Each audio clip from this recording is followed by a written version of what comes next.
Bismillahirrahmanirrahim. Assalamualaikum warahmatullahi wabarakatuh. Di sini saya atas nama Amrullah, prodi PAI 4C, IAI Al-Qadiri Jember. Yang mana di sini saya akan menjelaskan atau memenuhi tugas dari dosen pengampu administrasi dan supervisi pendidikan, yakni kepada Bapak Fikri Fahrihin yang saya muliakan, dan juga tak lupa kepada rekan-rekan mahasiswa yang saya cinta sayangi. Yang mana di sini ada pengertian motivasi dan juga ada tujuan motivasi dan ada prinsip-prinsip motivasi, jenis dan teori motivasi, mengetahui faktor-faktor motivasi, dan mengetahui teknik-teknik motivasi. Yang mana yang untuk penjelasan yang pertama yaitu motivasi, pengertian motivasi dan motif.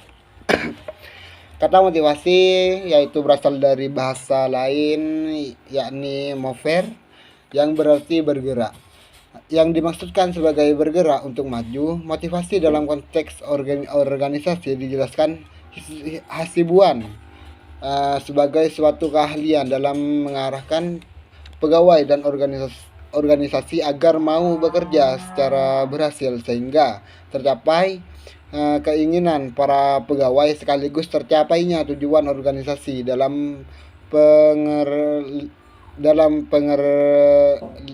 Pengertian ini nampak peran pemimpin yang memberikan dorongan kepada bawahan agar mau bekerja dengan sukses dengan menerapkan teknik-teknik motivasi yang efektif. Sebagaimana dikatakan Pole, motivation is concerned with personal energy directed toward the achievement of particular goal.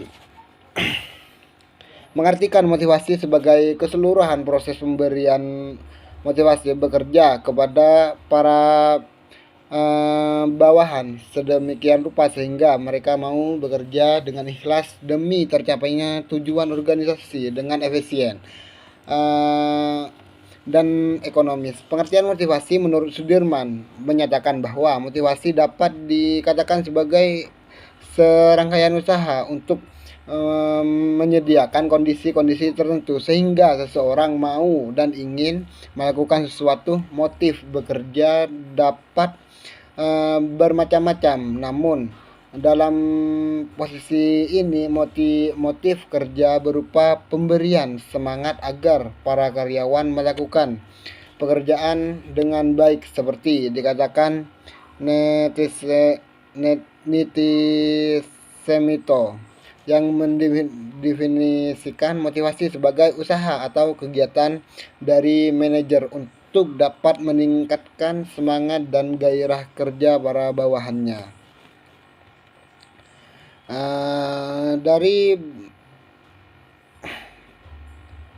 Karena itu istilah motivasi digunakan secara bergantian dengan istilah motif, yaitu kebutuhan. Pengertian motif antara lain yaitu motif adalah suatu pernyataan yang kompleks dalam suatu organisme yang mengarah pada tingkah laku ke suatu tujuan atau perangsang. Motif adalah suatu daya yang terdapat dalam diri seseorang yang mendorongnya untuk melakukan sesuatu atau keadaan seseorang atau organisme yang menyebabkan kesiapan untuk memulai serangkaian tingkah laku atau perbuatan. Motif merupakan sesuatu yang menjadi dasar dari segala perilaku seseorang. Motif menimbulkan dan mempertahankan aktivitas dan menentukan arah umum perilaku seseorang dan Pada dasarnya, motif-motif merupakan sumber terjadinya aksi. Motif memberikan arah perilaku, sementara motivasi berfungsi sebagai penggerak perilaku ke arah yang diinginkan. Untuk yang kedua yaitu tujuan motivasi. Di sini ada beberapa tujuan motivasi, yaitu dari Hizbuan menyatakan bahwa tujuan motivasi yang pertama, mengubah perilaku pegawai sesuai dengan keinginan pemimpin, meningkatkan kegairahan pegawai, meningkatkan disiplin pegawai, meningkatkan kesejahteraan pegawai, meningkatkan prestasi kerja pegawai, meningkatkan moral kerja pegawai, meningkatkan rasa tanggung jawab pegawai terhadap tugas-tugas, meningkatkan produktivitas dan efisiensi, memperbesar rasa tanggung jawab pegawai terhadap perusahaan, memperbesar partisipasi pegawai terhadap perusahaan. Yang untuk selanjutnya yaitu prinsip-prinsip motivasi. Yang mana prinsip motivasi yang pertama yaitu kompetisi. Yang mana prinsip kompetisi adalah sebuah upaya untuk memberikan kesempatan kepada setiap orang memperlihatkan seluruh kemampuannya dengan difasilitasi secara sehat dan benar. Prinsip kompetisi adalah persaingan dengan kemampuan dan keterampilan yang dimiliki. Prinsip lainnya bahwa dalam kompetisi itu terkandung kejujuran dan keterbukaan. Prinsip yang kedua yaitu prinsip pemacu. Pemacu merupakan upaya dalam memberikan sebuah dorongan yang berupa tindakan positif sehingga pihak yang diberi motivasi menyegerakan melakukan tindakan tersebut. Prinsip yang ketiga yaitu prinsip ganjaran dan hukuman.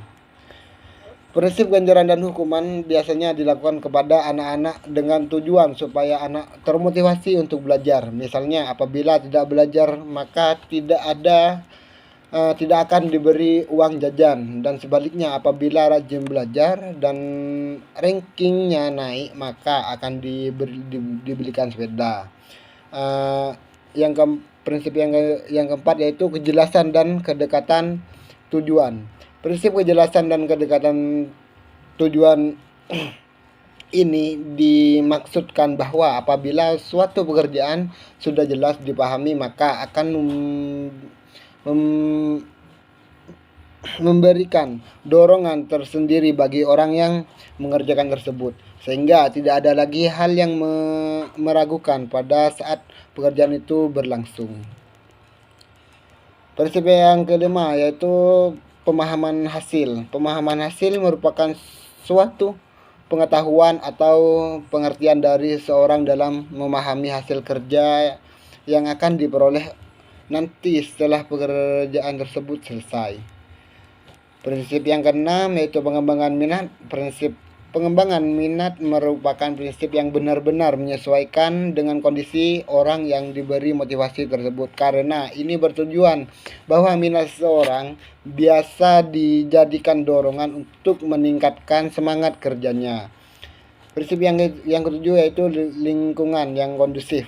Lingkungan yang kondusif dapat memberikan motivasi bagi seseorang untuk bekerja. Misalnya adanya ventilasi yang cukup di ruangan dapat menyamankan suasana kerja, hubungan dengan rekan kerja yang harmonis, cahaya yang cukup, terdapat AC, dan masih banyak lagi.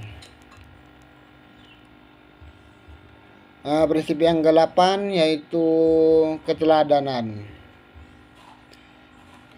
Prinsip keteladanan merupakan bentuk motivasi yang datang dari luar secara tidak langsung, karena prinsip ini merupakan figur dari seseorang seperti atasan atau pemimpin. Figur seorang pemimpin dapat meningkatkan semangat bawahan dalam bekerja karena adu rasa kagum yang timbul secara alami dan ikhlas dari bawahan. Untuk penjelasan yang selanjutnya yaitu jenis-jenis dan teori motivasi.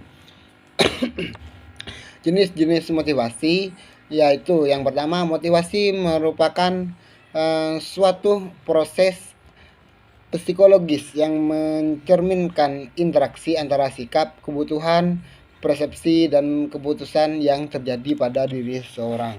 Yang kedua, motivasi sebagai proses psikologis timbul diakibatkan oleh faktor di dalam diri seseorang itu yang disebut faktor intrinsik, atau faktor dari luar diri yang disebut faktor ekstrinsik. Yang ketiga, faktor di dalam diri seorang dapat berupa kepribadian, sikap, pengalaman, dan pendidikan, atau berbagai harapan, cita-cita yang menjangkau ke masa depan. Yang kelima, faktor di luar diri dapat ditimbulkan oleh berbagai sumber, bisa karena pengaruh pemimpin, kolegan, atau faktor-faktor lain yang sangat kompleks. Motivasi intrinsik.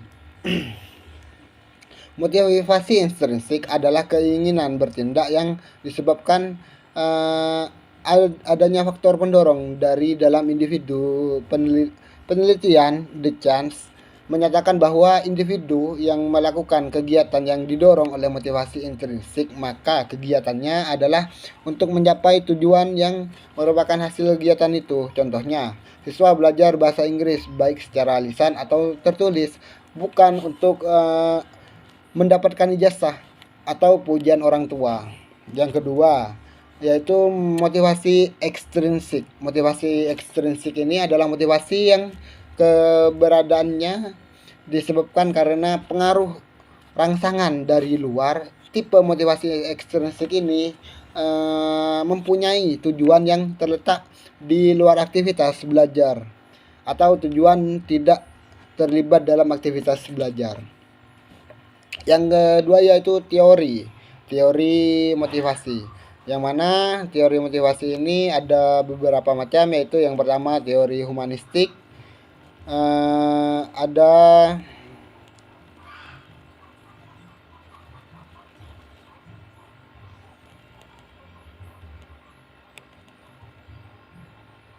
teori behavioristik.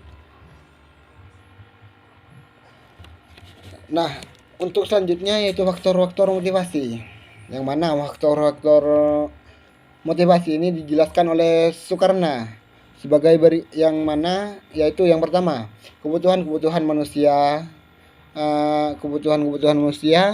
kebutuhan hubungan, kepemimpinan, perangsang, supervisi, sikap, dan semangat, disiplin. Demikian yang dapat saya sampaikan. Kurang dan lebihnya saya mohon maaf. Jika ada tutur kata yang salah, saya mohon maaf. Wassalamualaikum warahmatullahi wabarakatuh.